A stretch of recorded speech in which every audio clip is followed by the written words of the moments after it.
بسم اللہ الرحمن الرحیم۔ شروع کرتا ہوں اللہ کے نام سے جو بہت بڑا مہربان نہایت رحم والا ہے۔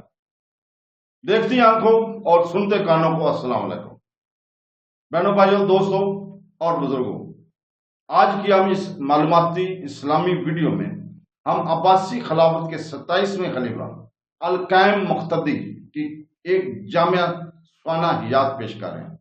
ہم ان اہم واقعات کو بیان کر رہے ہیں جنہوں نے ان کی حکمرانی، ان کی انتظامی اصلاحات اور اس وقت کے ثقافتی اور سیاسی منظرنامے میں ان کے کردار کو تشکیل دیا۔ یہ تحقیق اسلامی تاریخ کی ایک اہم شخصیت کے بارے میں قابل قدر بصیرت فراہم کرتی ہے۔ ابو القاسم عبداللہ ابن محمد ابن قائم المقتدی 1075 سے لے کر 1094 تک بغداد میں عباسی خلیفہ رہے۔ وہ 1075 میں اپنے دادا خلیفہ القائم کے بعد 27ویں خلیفہ بنے۔ وہ خلیفہ القائم کے بیٹے محمد زکریت اور ارمن نامی ایک ارمینی لونڈی کے ہاں پیدا ہوئے۔ ان کا پورا نام عبداللہ بن محمد بن القائم اور کنیت ابو القاسم تھی۔ وہ 24 جولائی 1056 میں پیدا ہوئے۔ 1075 میں جب القائم بستر مرض پر تھے تو فخر الدولہ نے ان کی ذاتی دیکھ بھال کی ذمہ داری سنبھال لی۔ القائم خون بہانا نہیں چاہتے تھے، لیکن فخر الدولہ نے بہرحال یہ کام کیا تھا۔ مرنے سے پہلے القائم نے اپنے پوتے اور جانشین مقتدی کو بنو جہر کو ان کے مقام پر رکھنے کی نصیحت کی۔ اس میں دولہ کے لیے ابن جہیر اور اس کے بیٹے سے بہتر لوگ نہیں دیکھے، اس سے نہ منہ موڑو۔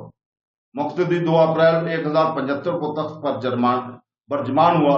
اس کے بعد بغداد میں شہر کے ہمبلی اور شرعی گروپوں کے درمیان اس وقت مہلک فسادات پھوٹ پڑے جب ابو نصر بن الصداد ابی القاسم القشیری شہر کے نظامیہ میں لیکچرار بننے کے لیے شہر پہنچے۔ فسادات کے دوران نظام الملک کے بیٹے میاد الملک کی جان کو خطرہ لاحق تھا۔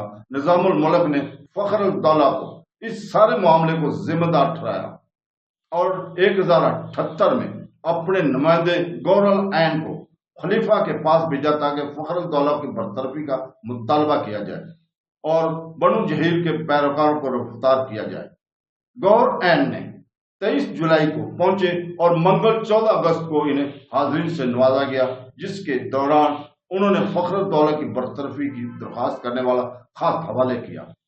المقتدی نے ابتدا میں مطالبے سے انکار کیا، لیکن 27 اگست تک گور العین نے دھمکی دی کہ اگر وہ اس کی تحمیل نہیں کرتا تو وہ محل پر حملہ کر دے گا۔ اس وقت مقتدی کے پاس کوئی چارہ نہیں تھا۔ عباسیوں کے پاس اپنی فوج کی کمی تھی اور وہ سلجوق کے مداخلت کا مقابلہ کرنے کے لیے بے بس تھے۔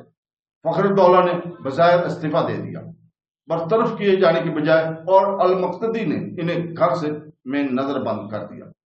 اسی دوران نظام الملک کے منصوبوں کو خبر سنتے ہی امید الدولہ اصفہان روانہ ہو گیا۔ اس نے راستے میں گور العین میں بھاگنے سے بچنے کے لیے پہاڑوں میں سے ایک چکر کاٹ لیا اور وہ 23 جولائی کو اصفہان پہنچا۔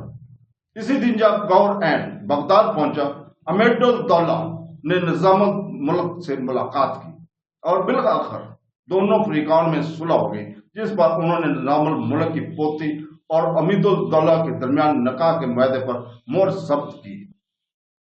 المقتدی نے شروع میں بنو جہیر کو دوبارہ ملازمت پر نہیں رکھا تھا اور اس کی بجائے انہیں نظر بند رکھا تھا، لیکن بعد میں نظام الملک نے مداخلت کی اور انہیں دوبارہ ملازمت پر رکھا۔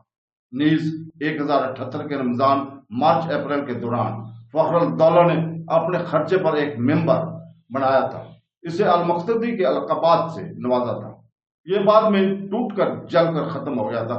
1081 میں خلیفہ نے فخر الدولہ کو تحفے اور 20,000 دینار سے لدے اصفہان بھیجا تاکہ ملک شاہ کی بیٹی سے شادی کے لیے بات چیت کر سکے۔ ملک شاہ اپنے بیٹے داؤد کی موت پر غمزدہ تھا اور اس نے شرکت نہیں کی مذاکرات، بلکہ فخر الدولہ نظام الملک کے پاس چلا گیا۔ دونوں نے اس بار ایک ساتھ کام کیا۔ وہ اپنی درخواست کرنے کے لیے شہزادی کی رضائی ماں ترکان خاتون کے پاس گیا۔ وہ پہلے تو اس میں دلچسپی نہیں رکھتی تھی کیونکہ غزنوی حکمران نے ایک بہتر پیشکش کی تھی۔ 1,00,000 دینار ختیجہ ارسلان خاتون جس نے القیم سے شادی کی تھی نے اسے بتایا کہ خلیفہ کے ساتھ شادی زیادہ باوقار ہوگی اور اسے خلیفہ سے زیادہ رقم نہیں مانگنی چاہیے۔ بالآخر ترکان خاتون نے شادی کے لیے رضامندی ظاہر کی، لیکن مقتدی پر بھاری شرائط عائد کی گئی۔ سلجوق شہزادی سے شادی کے بدلے میں مقتدی 50,000 دینار کے علاوہ مزید 1,00,000 دینار کے طور پر حق مہر ادا کرے گا، اپنا موجودہ ترک کر دے گا، بیویوں اور لونیوں اور کسی دوسری عورت سے جنسی تعلق نہ رکھنے پر راضی ہوں۔ عباسی خلیفہ پر یہ خاص طور پر ایک بہت بڑا بوجھ تھا، کیونکہ عباسی اپنی تولیدی سیاست کو مضبوطی سے کنٹرول کر رہے تھے۔ ان کے تمام ورثہ ام الاولاد کے ہاں پیدا ہوئے تھے اور اس لیے ان کا کسی بھی حریف خاندان سے کوئی تعلق نہیں تھا۔ ترکان خاتون کی شرائط سے اتفاق کرتے ہوئے فخر الدولہ مقتدی کو شدید نقصان پہنچا رہا تھا، جبکہ سلجوکیوں کو بھی کافی فائدہ پہنچا رہا تھا۔ تو دوستو، بہنوں بھائیوں، کل ہم اسی وقت خلافت عباسیہ کے 27ویں خلیفہ المقتدی نے بنو جہیر کو عہدے سے کیوں ہٹایا، اس پہ بیان کریں گے۔ تو کل تک کے لیے اجازت، اللہ حافظ۔